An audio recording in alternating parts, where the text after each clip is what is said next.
On April 19th, 1951, General Douglas MacArthur addressed Congress for the last time. He talked about threats in the Pacific, especially threats with China.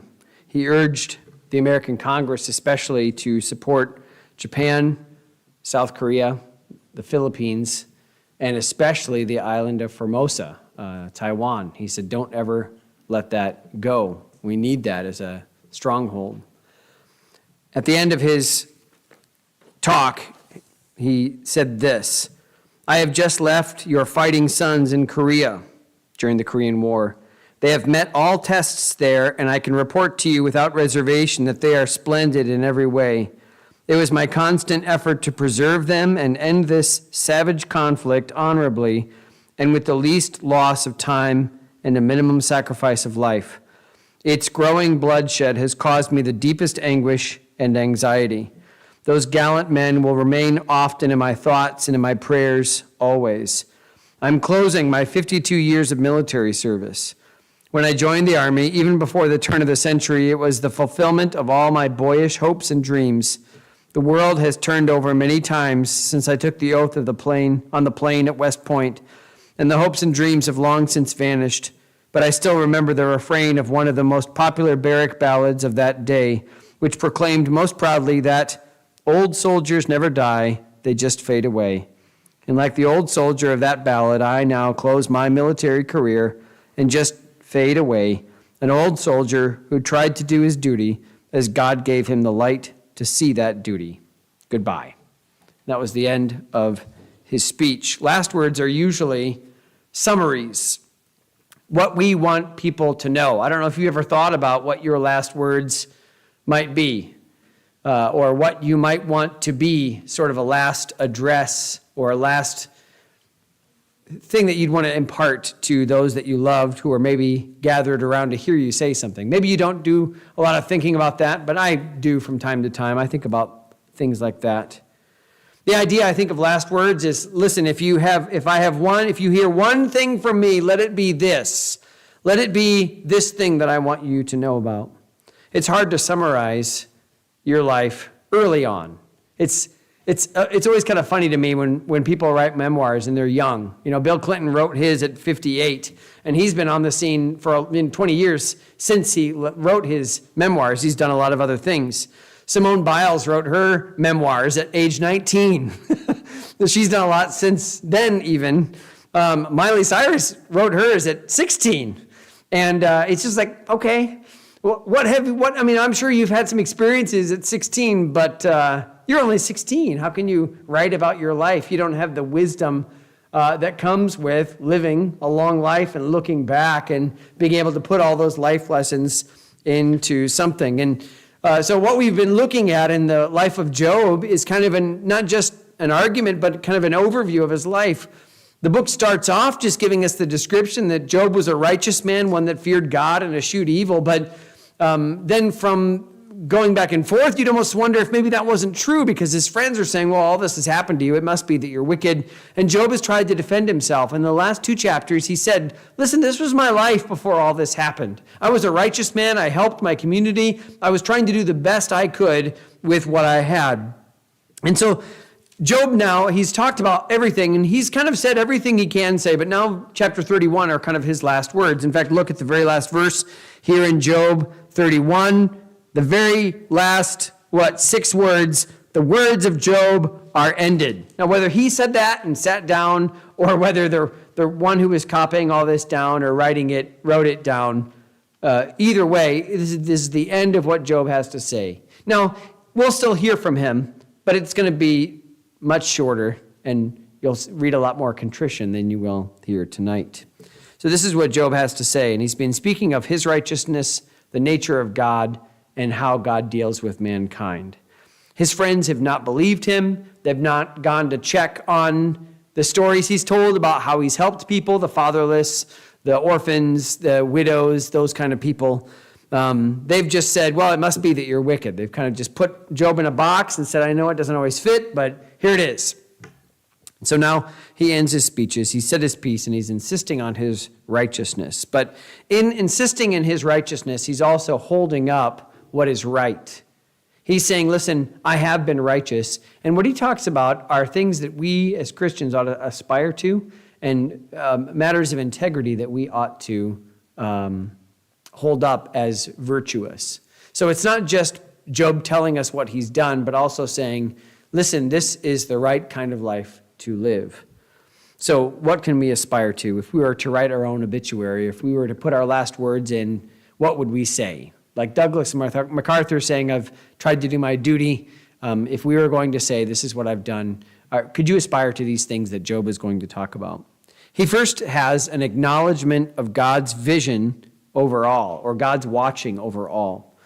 In chapter 31, verse 2, what portion of God is there from above? And what inheritance of the Almighty from on high? Is not destruction to the wicked, and a strange punishment to the workers of iniquity? Doth not he see my ways and count all my steps? He says it's important to remember that God sees and reacts to our behavior, that God sees everything that we do. Now, again, throughout the book of Job, we've said it's not a one-to-one ratio where this happens and God acts in that way always. That's been the major contention of the book of Job, that no, there isn't well, if I do this, then I expect this from God. But it is true that God does see what we do, and he reacts either positively with reward or negatively with punishment. Not always, but in general, that is the case. And what he's saying here is that's important for us to remember as we're living our life. I've always thought about God's watching over everything that I'm doing. In 1 Peter 3, verse 12, he says it this way, the eyes of the Lord are over the righteous, and his ears are open unto their prayers, but the face of the Lord is against them that do evil. And there are many other verses I could talk to you tonight about how God sees what we do. When we do it in secret, we think we're in secret, but God sees it. The darkness is as light to him, he says in Psalm 139. So now there are better reasons to obey God, but remembering that God's face is watching you and seeing you is one of those reasons. Now, what should this cause us to do? Two things. One, to take necessary steps to limit sinful temptations.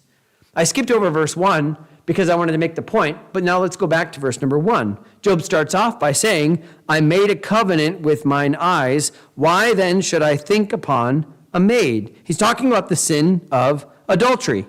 Now, again, you can't eliminate all sinful temptations because Jesus was tempted, right? If he passed the test, but temptation is just going to be a part of life. But isn't it true as well that there are things that you can do that can limit the kinds of temptations that Satan would throw at you? You can put up some guardrails so that when Satan comes to tempt you, it just isn't going to stick like it might for you in a different situation or somebody else. There are things that you can do. And what Job says is that he decided beforehand, he made a covenant with his eyes, that he wouldn't look upon a woman and start to think about her in a way that would be impure, or in a way that he might think about his wife, but it's not his wife, it's this other woman. And he says, I made a covenant, I made a determination that because God sees everything that I do, that I'm going to make sure that I think about other people, other women, in a right way and not in a wrong way. It's good to take steps in the situation before the situation than in the situation.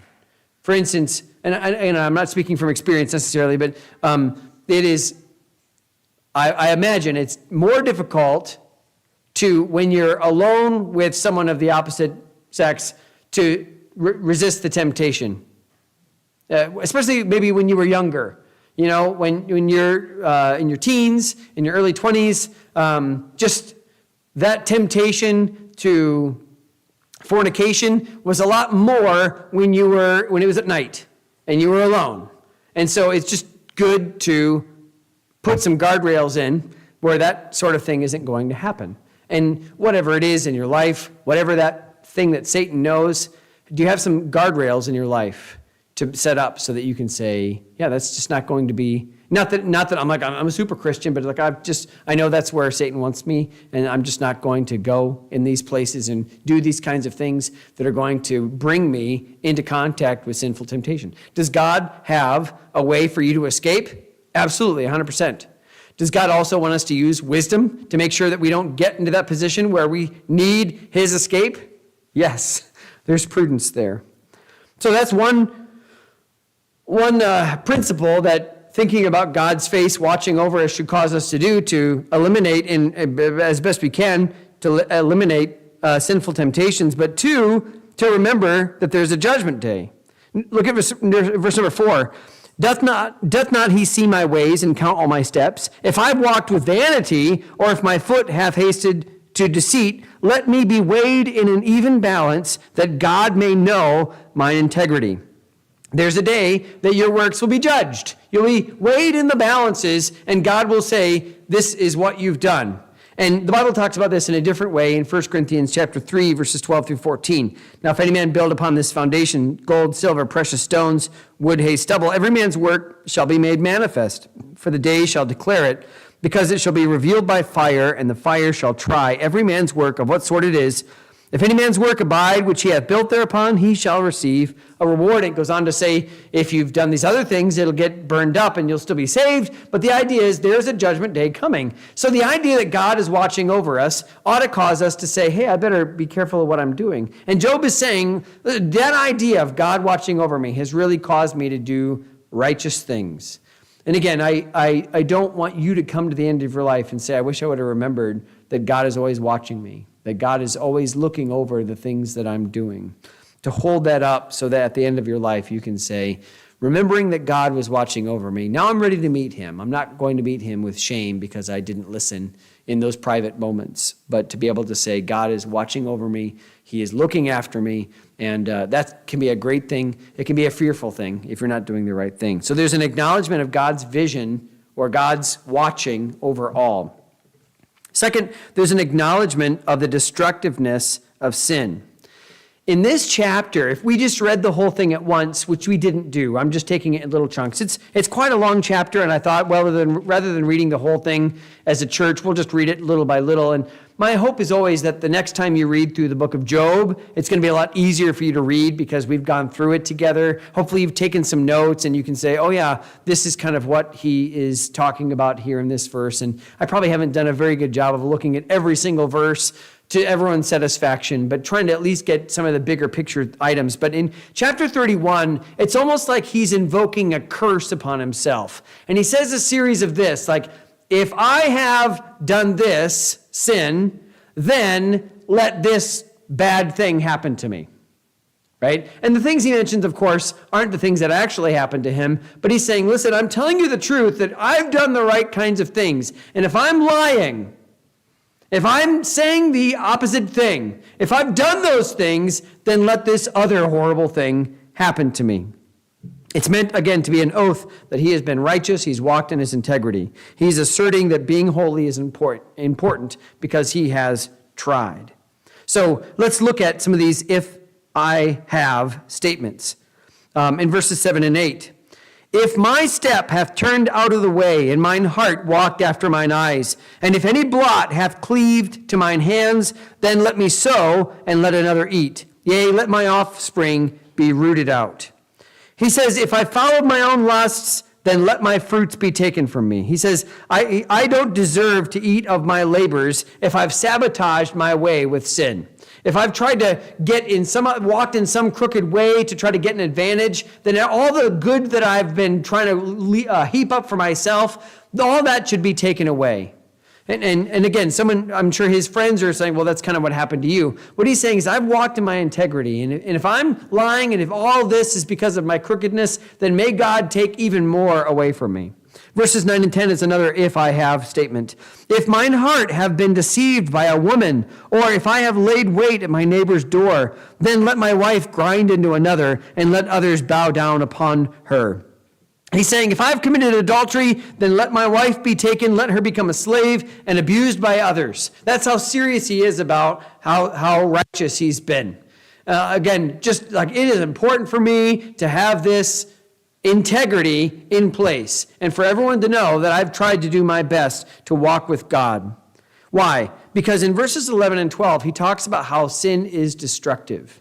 He's saying, listen, I've tried to walk with God because in verse 11, for this is an heinous crime.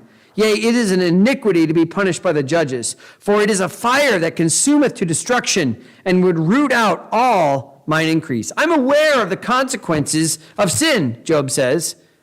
It shows that fire devours. The other day, I was in the house somewhere, and Ben and Jake were looking for something, I think for a science experiment, and Ben found a little box of matches, and he pulled it out. He said, Dad, can I light this? And I just looked at him like, what? Why would I say yes to that question? Is there a candle? Is there, what are we doing here? He just wanted to light it because it was fun. Well, I shouldn't probably tell you that it was a couple weeks ago that he was cooking something on the stove, and I got a call from the alarm company that Lorraine has at her house that there was a fire at the house, and they couldn't get a hold of anybody, and so I had to rush home quick and say, what's going on here? And it was a big mess. Thankfully, they didn't call the fire department, and there was no fire, but it was Ben. So if Ben is going to burn bacon on the stove, I'm sure not going to let him light a match. You know, our concrete guy this week, so we had some of the styrofoam things that are going on our house were kind of left over, and I said, I'll just take those to the dump. He's like, usually we just put them in a pile and burn them. And I'm like, why would you do that? I'm like, there's leaves everywhere. It's really, really dry. That seems like a terrible idea. No, I'll just take them to the dump. I really don't mind. But he's just like, we'll just build a fire. And I thought, do you not know the way that fire works? Because that could be a really bad thing. I'm sure he would have been careful or whatever. It was just one of those things where no, that could really get out of hand. And the last thing I want is my whole property to go up in flames because you thought it was fine to burn some styrofoam on the property here, right? So sin is destructive. Sin can make us lose everything that we have. And as you get older, I think you see the danger of trifling with sin. If you're like Job, admitting the danger of sin, it shows that you know and that you're serious about staying away from it. You know, I was talking with Jeff Shergalis when they were here this summer. He had just been to Alaska visiting some churches up there, and he said they went out on a snowmobile, and they said basically if you see a black bear, it's generally fine. You're not going to see black bear up there, but they said if you see a black bear, you really don't have very much to worry about. If you see a grizzly bear, then you want to make sure that you give it lots of room. But if you see a polar bear, just run. Like there's nothing. If a black bear comes upon you, you're supposed to scare it. If a grizzly bear comes against you, then you play dead and hope that it just loses interest. But if you see a polar bear, you're dead.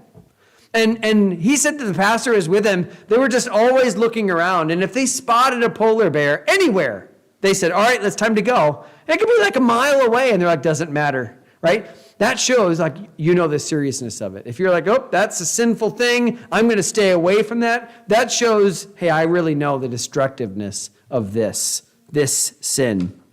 He's acknowledging the destructiveness of sin. And that's important. Job is not one to take sin lightly. He's taking it seriously, and he's showing that. Then there's the acknowledgement of the obligation to help others. Now, Job has already said in the last 2 chapters that he was a help to others. He was a blessing to the poor. And so Job, in his wealth, realized that he had an obligation to help others, especially as a wealthy person, right? He says God sees it and expects that we would be a blessing. And Job has done that, right? God has expected that. God's given him wealth, and he has been a blessing.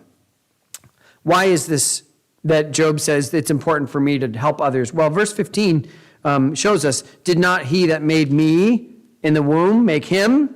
And did not one fashion us in the womb? Meaning this, I'm not any better than anybody else. I'm not better than the servant. I'm not better than the shepherd. I'm not better than the poor person. Again, he had some pretty harsh things to say about some of the poor people in last chapter because they were deriding him. But he's saying, listen, God made us both. I'm not any better than anybody. We're both made in God's image. But because of that, then I have an obligation to help them, to help these people. So we have now, again, another series of if I have statements. Verse 13. If I did despise the cause of my manservant or of my maidservant when they contended with me, what then shall I do when God riseth up And when he visiteth, what shall I answer him? If I have abused one of my servants, may God make me answer for it. God cares about those who serve. God cares about those in a low position. And if people are in a low position and somebody else comes along and tries to put them in a lower position, God cares about that. I was listening to a sermon as I was cleaning the church yesterday, and it was a sermon that was it was unrelated to Job, but it was on a different topic. But he said something that I thought was really good. So, and I'll probably use this in a sermon again. So if you hear this again, I'm just thinking over. I really like what he said. He said this. If you read in James, he says, "Humble yourselves in the sight of the Lord, and He shall lift you up." He said, so it's your job to humble yourself, and God's job to exalt you. And he said, but if you don't do your job and you do His job to exalt yourself, then He'll have to do your job and humble you. And I'm like, that's really good. I like that, So if I'm someone I'm going to exalt myself over somebody else who they're abased, then God's going to exalt them and humble me. And I don't know about you, but I would much rather, like the story, the parable that Jesus told, to go to the lowest room if you go to a feast and let them say, come up, to humble yourself first and let God put you in the position He wants you to have. That's much better than being humbled. And Job is saying, I've cared about those who are serving because I know that God's going to make me answer for that. Look at verses 16 through 22. Again, these are if I have statements. If I have withheld the poor from their desire, or have caused the eyes of the widow to fail, or have eaten my morsel myself alone, and the fatherless have not eaten thereof, for from my youth he was brought up with me as with a father, and I have guided her from my mother's womb. If I have seen any perish for want of clothing, or any poor without covering, if his loins have not blessed me, and if he were not warmed with the fleece of my sheep, if I have lifted up my hand against the fatherless when I saw my help in the gate, then let mine arm fall from my shoulder blade, and mine arm be broken from the bone. All right, again, he says, if I have refused to help the poor, may I lose my abilities to do everything else. If I won't use my fleece of my sheep to warm other people, to be a blessing to them, if I won't take the things that I have and use my arms to create something that might be a blessing and a help to somebody else, then what's the use of even having them? May my arms fall off, is what he says. That's, again, showing it's important to help the poor. Psalm 140, verse 12, I know that the Lord will maintain the cause of the afflicted and the right of the poor. Well, I don't want to fight with God. A poor person might be easy to fight with, but if God's defending the poor, I don't want to fight with God. In Proverbs 17:5, whoso mocketh the poor reproacheth his maker, and he that is glad at calamities shall not be unpunished. Job is serious about his dealing with the poor. It's an acknowledgement of the obligation to help others. It's easy to do things for those who would help us, for those who might be able to repay us someday, to be a blessing to us someday. But God wants us to help those who can never repay us. We need to trust Him to repay us and to see what's happening. God, do you see that I'm helping your people, the poor? I'm doing what I can to be a blessing to them. And God promises that He will repay. Job says, I was serious about this. I was serious about this. He's not blaming God. He's just saying, listen, I have helped the poor, and I'm showing you how serious I am. If I haven't helped the poor, then let my arms fall off. It's an acknowledgement, then, of the need for rest or trust in the Lord. Job saw the great need to put his trust in the Lord, not in man and not in himself. Job, like Solomon, knew the draw of wealth and how easy it is to trust in yourself. It's true, isn't it, that most of the things we worry about have to do with the number that's in our bank account. And when that number is bigger, our worries tend to go down. Because there are a lot of things, money can't buy happiness, but money can buy a lot of things. It can buy a lot of things that would take away stress and worry. And so if we're not careful, there's this temptation to want to get more so that we can worry less instead of just worrying less, right? You can easily, if you have money, take care of your enemies. And whereas Solomon failed the test through Ecclesiastes and through the book of 1 Kings, you find out that Solomon failed that test of wealth. Job actually thrived and did well with it. Says in his if I have statements, look at verses 24 through 28. He says, if I've trusted in my riches, if I've wanted more, then let me be judged. Verse 24, if I have made gold my hope, or have said to the fine gold, thou art my confidence. If I rejoiced because my wealth was great, and because mine hand had gotten much. If I beheld the sun when it shined, and the moon walking in brightness, and my heart hath been secretly enticed, or my mouth hath kissed my hand, this also were an iniquity to be punished by the judge. For I should have denied the God that is above. He says, if I've trusted in my riches, then let me be judged. If I put my confidence in my riches, if I'm resting in my wealth and not the Lord, let God see it. Now, this idea in verse number, and I had to look this up, verse number 27, my heart hath been secretly enticed, or my mouth hath kissed my hand.